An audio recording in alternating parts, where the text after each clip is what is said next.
Wallahu fi aunil abdi, Allah akan menolong seorang hamba, maka al abdu fi auni akhi, selama hambanya mau menolong saudaranya.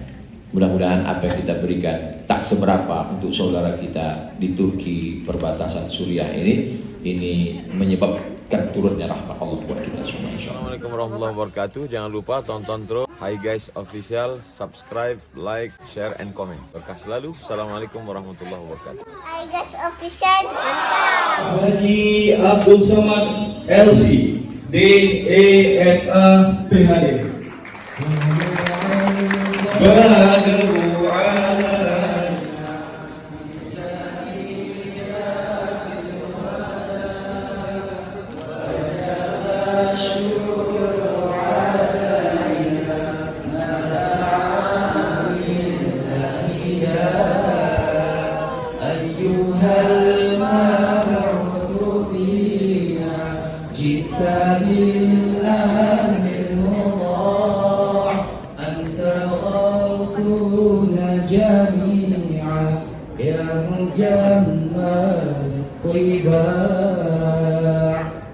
Tanpa berlama-lama lagi, marilah kita sambut dan dengarkan Ustadz kita, Kiai kita, Guru besar kita, Al-Ustadz Profesor Haji Abdul Somad LC DESA PhD Hafizahullah Ta'ala, falyatafaddal mashkura.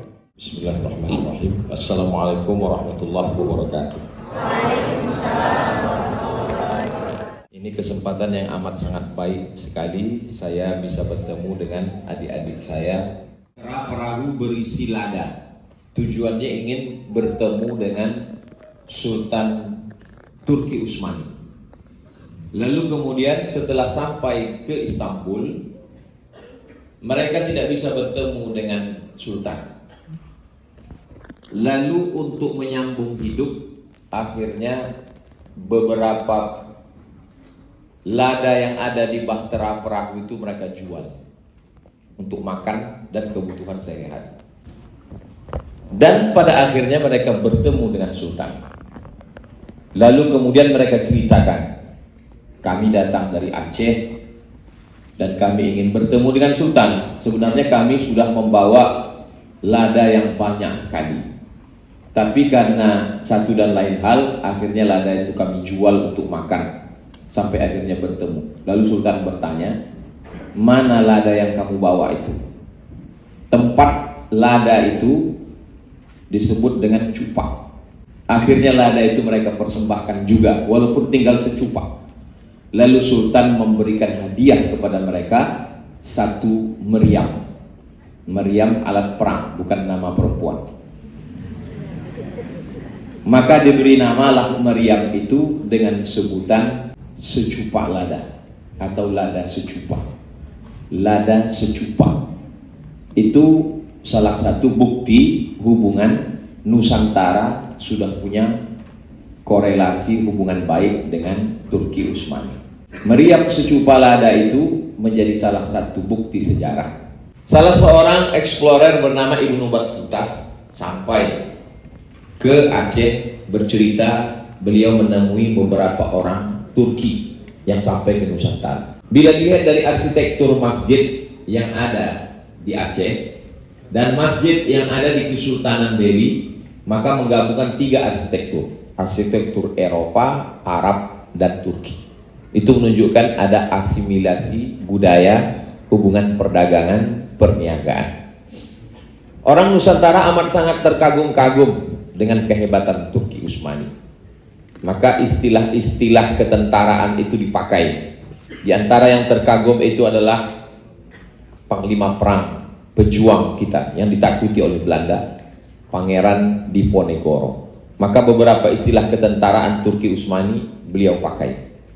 Saya sudah coba mengingat istilah itu, tak ada yang lekat. Susah bahasa Turki. Satu-satunya yang lekat adalah Ali Basa, yang beliau sematkan di salah satu nama panglimanya, Sentot Ali Basa, yang itu dari istilah Turki Ali Pasha, ngambil istilah. Lalu kemudian Sultan Hamengkubuwono yang ke-10 memberikan sambutan, bercerita tentang hadiah dari Turki Utsmani berupa dua bendera. Satu bendera hitam berasal dari kiswah sampul Ka'bah bertulisan La ilaha illallah, dan satu lagi berwarna hijau Muhammadur Rasulullah sebagai hadiah dari Kesultanan Turki Utsmani. Artinya hubungan kita ini sudah amat sangat lama. Kalau ditanya mana yang lebih tua, tua kita atau mereka, maka saya berziarah ke makam seorang laki-laki namanya Mirasilu. Lalu kemudian suatu malam dia bermimpi ada seorang bersorban meludahi mulutnya. Ketika terbangun dia sudah bisa baca Quran. Namanya berubah menjadi Al-Malikus Saleh. Orang Arab menyebutnya Al-Malikus Saleh. Karena orang kita susah menyebut Al-Malikus Saleh, jadi namanya Malikul Saleh. Di batu nisannya tertulis 1297. Al-Malikul Saleh adalah raja pertama Aceh, meninggal 1297. Sedangkan Utsman Ghazi awal kali mendirikan Turki Utsmani pada tahun 1299. Jadi kalau ditanya tua, kita lebih tua dari mereka, menang. Kalau ditanya, paling tidak ada lebihnya kita. Ini tentang hubungan. Maka dalam beberapa tulisan orientalis mereka menyebut utusan yang datang itu adalah Aladin from Indian rules. Ada pulau-pulau di balik India, kata mereka. Maka istilah itu dipakai oleh penjajah. Hindia Belanda. Disebut juga dengan India, Indonesia, pulau-pulau.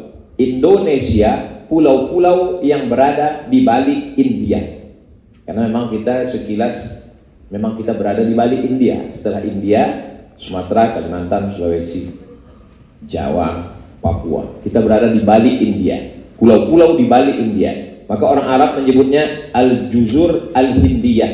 Al-Juzur, pulau-pulau, Al-Hindiyah, India. Al-Juzur Al-Hindiyah, pulau-pulau di balik India. Itulah istilah yang dipakai Indonesia. Makanya beberapa kurang setuju, kata dia, ganti saja Nusantara.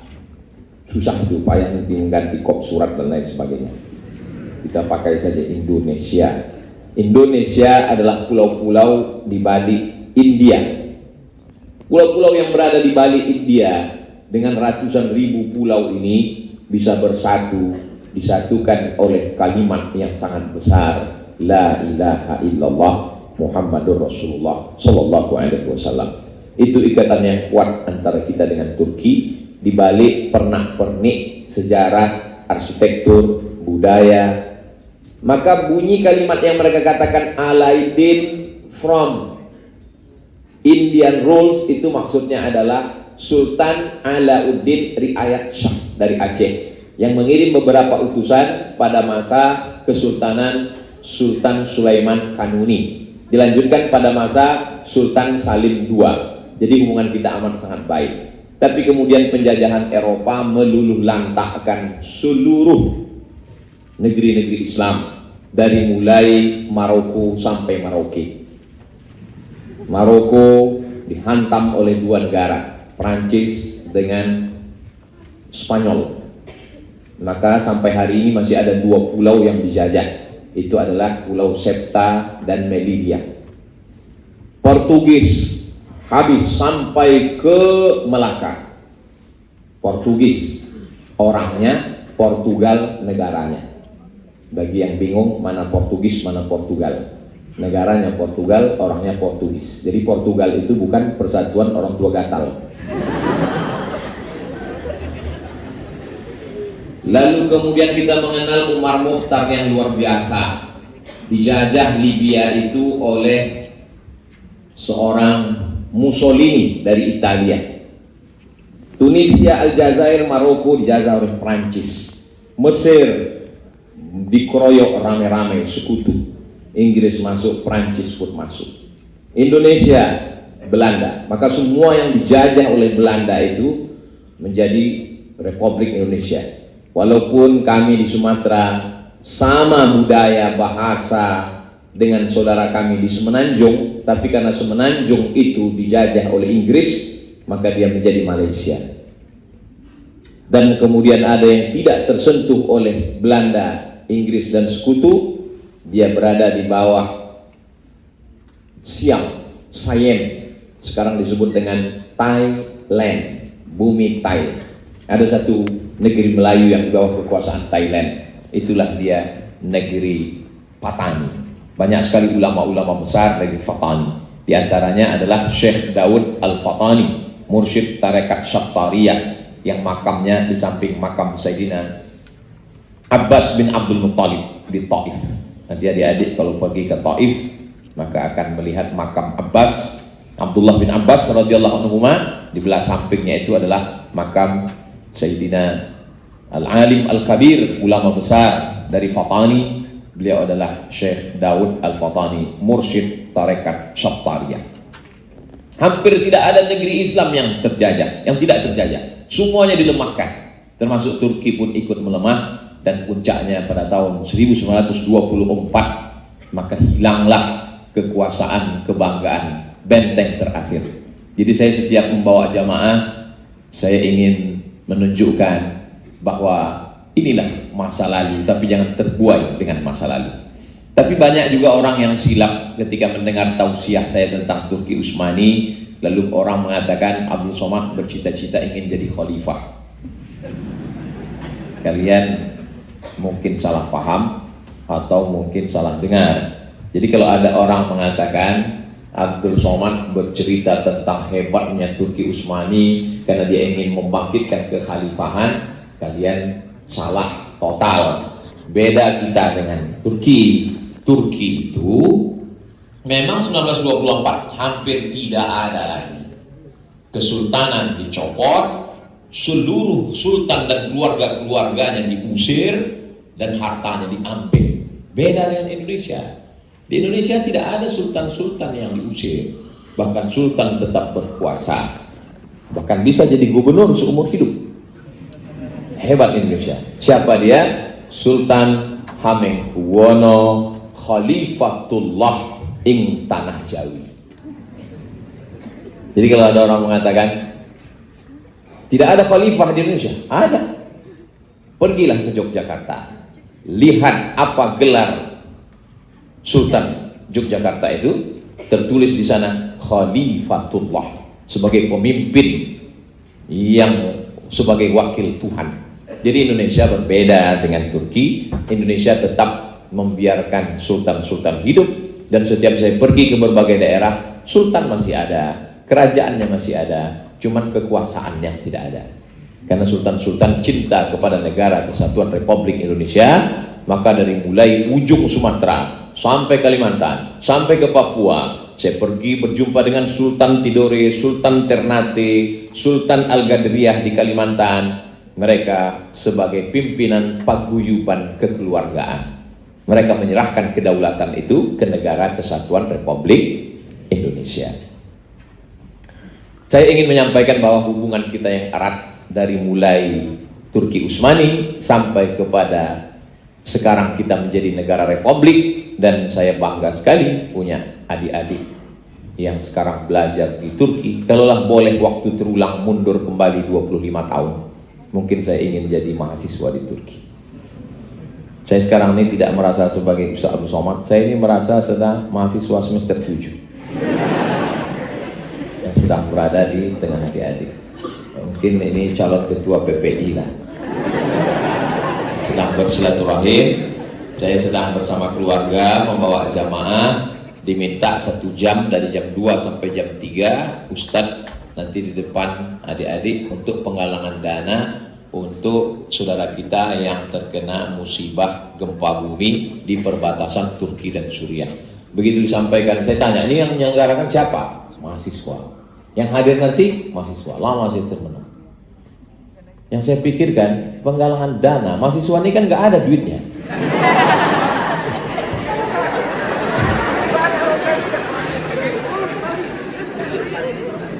Berapa ruangan itu berapa? Saya kalau penggalangan dana biasanya tabligh akbar di tanah lapang, di stadion.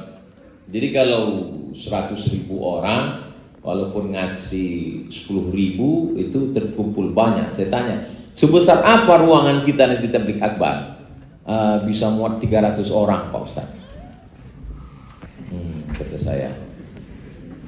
Tapi alhamdulillah setelah masuk kemari saya lihat ini banyak sekali yang punya perhiasan dan wajah orang-orang senang semua.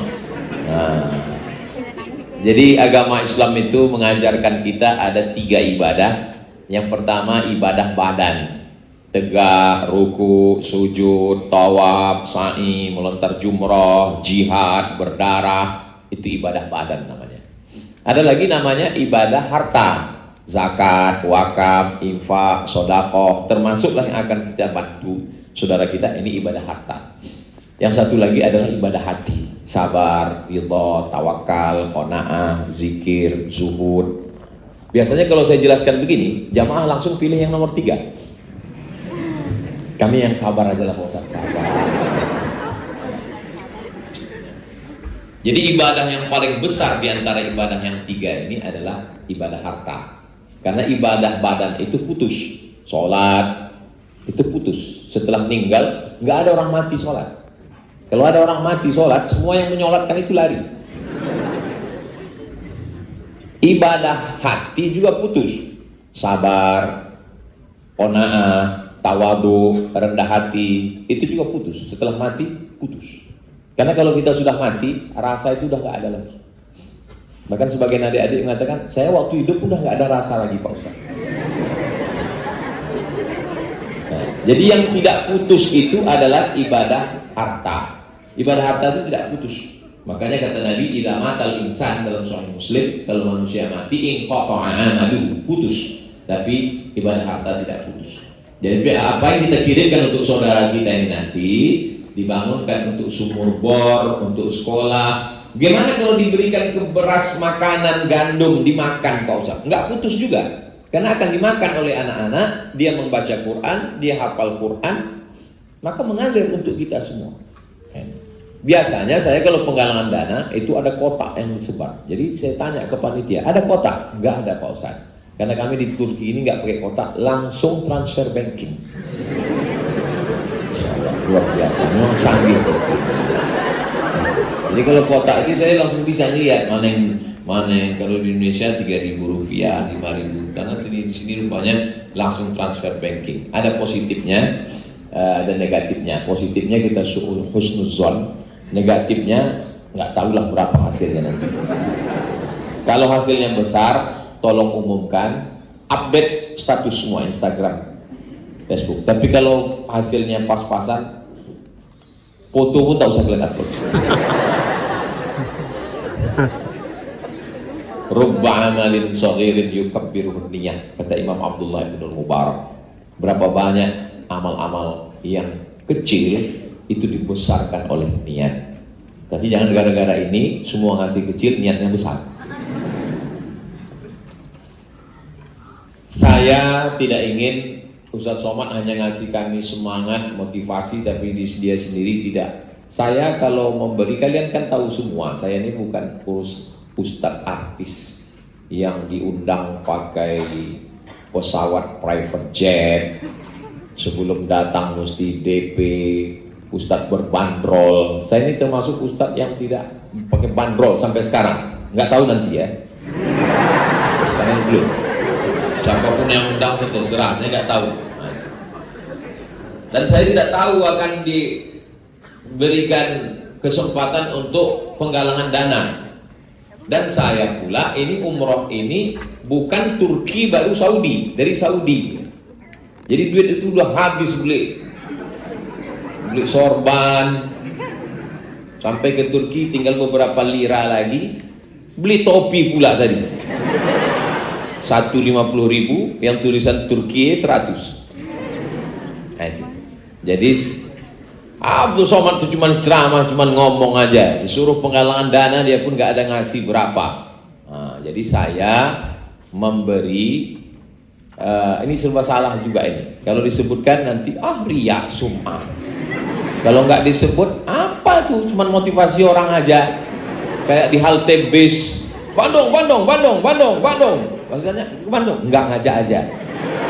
Nah, jadi saya dilema. Makanya kata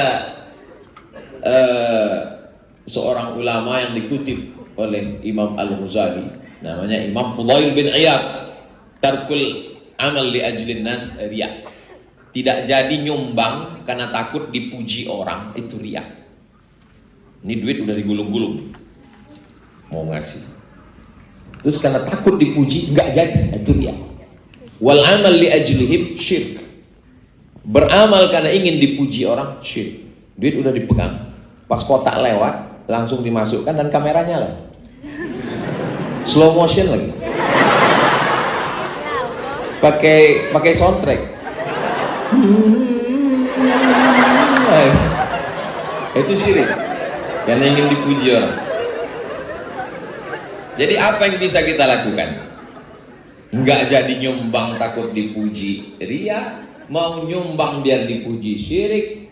Lakukan aja apa yang baik, setelah itu serahkan kepada Allah Subhanahu wa ta'ala. Inilah yang saya amalkan sekarang. Saya lakukan saja apa yang saya niatkan tadi dari penginapan waktu adik-adik ngasih tahu, Ustadz besok kita minta 1 jam Ustadz ya. Oke, kalian buat acara, nanti jam 2 saya datang, jam 3 selesai, kita ngomong tentang bantu saudara, setelah itu kita penggalangan dana, habis itu kita doa bersama, setelah itu selesai. Kabar-kabarnya udah terkumpul beberapa, nggak saya sebutkan hasilnya, takut nanti yang mau ngasih nggak jadi gara-gara itu. Ketua panitia mana? Nah, silakan maju ke depan untuk menerima yang dari saya. Nah, nanti maksud saya, jangan tepuk tangan dulu. Maksud saya ini sebagai ya nanti yang lain nyusul, menyerahkan ke adik-adik sekalian. Dari saya pribadi, nanti bapak ibu yang lain-lain, mudah-mudahan mereka menyusul. Nah, mudah-mudahan mereka menyusul ya Allah. Dari saya pribadi yang ada cuman $1.000 Singapura. Masya Allah, takbir. Walaupun saya tak bisa masuk, tapi dolarnya masuk ke saya. Nah, Insya Allah. Hah? Insya Allah. Nanti $1.000 itu kali 11.000 lebih kurang 11 juta. Nanti ditambahkan dengan ibu-ibu yang lain yang saya tengok udah mulai megang-megang cincin. Cincin sama gelang diterima kan? Diterima. Hah? Beginilah, saya sedang mengajak bercerita. Seandainya ibu punya cincin, punya gelang, punya subang, punya anting, punya rantai, gelang kaki, banyak kan? Kalau jalan hampir sekilo. Setiap mau kondangan ngambil ikannya itu, kan? Tiba-tiba meninggal. Itu kira-kira gelang, rantai, antingnya itu dibawa mati atau tinggal? Tinggal kan? Untuk siapa? Untuk suami. Kira-kira dipakai mereka untuk apa? Iya, kalau kan buka usaha, bisnis, modal untuk kawin lagi.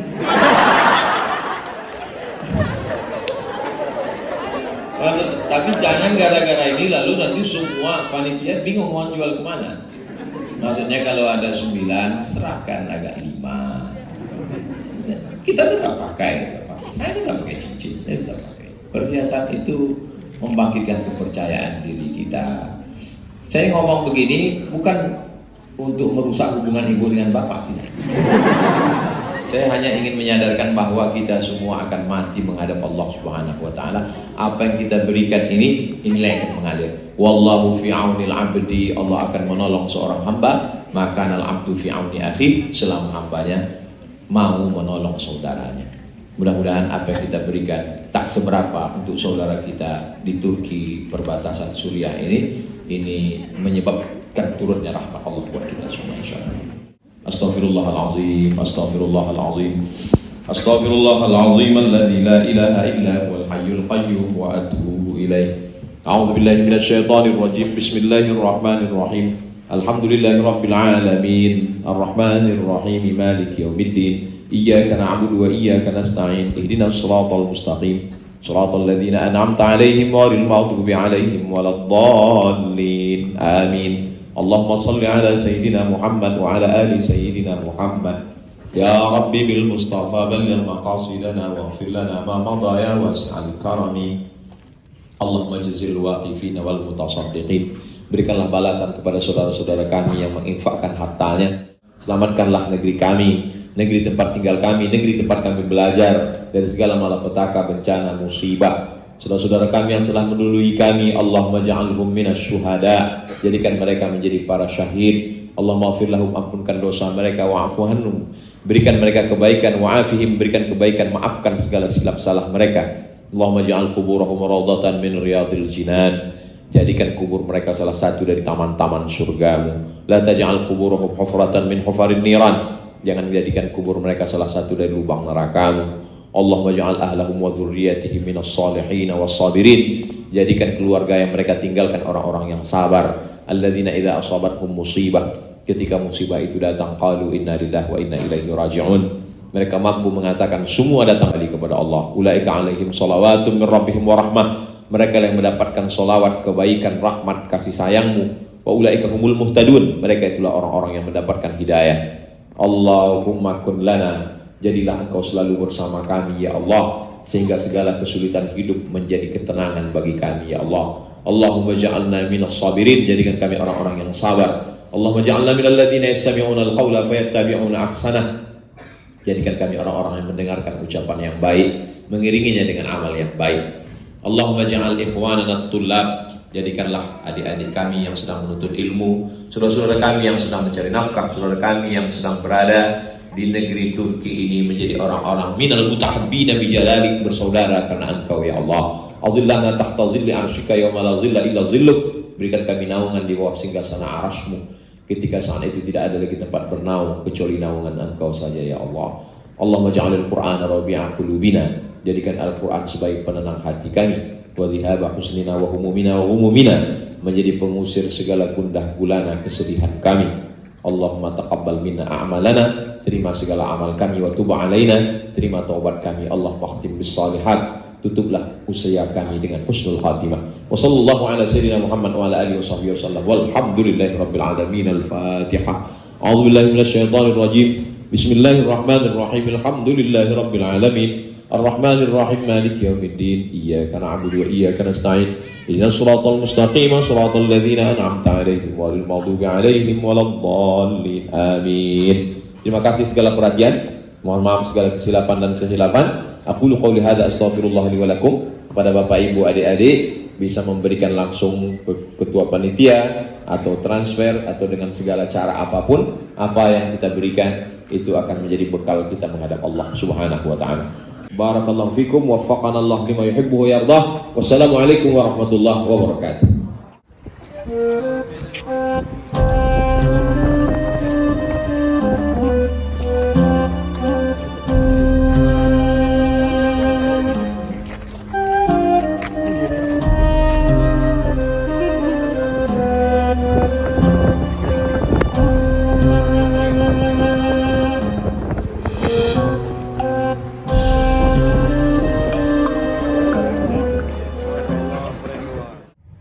Hi guys official,